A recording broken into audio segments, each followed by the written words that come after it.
Every one of us comes to a place of needing to make a decision, of needing to make a change in life habits, job, friends, starting something new. This is a part of life. We all have to decide what we need or want to do. But one of the challenges this brings is the emotional state of anxiety. We get worried, we obsess, we second guess our decision. And the fallacy we have learned to live with is that we have to make the decisions. This is partly true.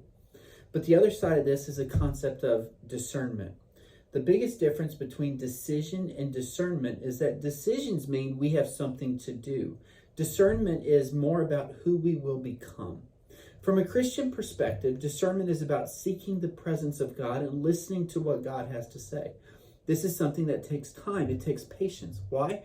Because God is shaping us to become who we are needed to be. So much of our decision process that I have learned is focused on doing something. But what if we're missing something vitally important? What if we looked at who God is asking us and leading us to become with whatever decision we have to make? Looking at this from a particular angle, I have learned decisions become somewhat easier if we look at who we become should we go down a certain path. Recently, I've been able to spend time writing and wrestling through the prophet Elijah and Elisha in 1 Kings and 2 Kings. And through this time period, I began a discernment process. In fact, I ended up writing a 40-day devotional that is published. The point? I have learned more how God desires that we seek Him above all else.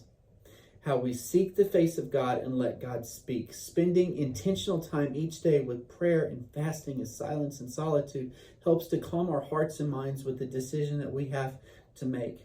And as we discern, we are learning who God is making us to be, and what kind of junk we have in our lives that we need to get rid of.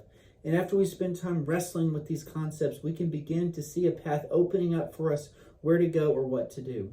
Discernment takes more patience. Decisions can be quicker, but we may not like who we become after we make a decision. Deciding and discerning really do go hand in hand. And my prayer for you is you are able to discern God and God's leading to help make the best possible decision for the expansion and building up of the kingdom of heaven.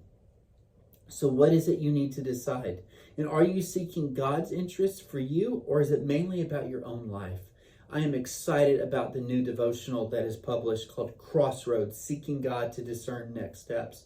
And I pray it will help you in your decision-making process and help you spend intentional time with the Creator who created you for a purpose. And may God continue to bless you on your journey.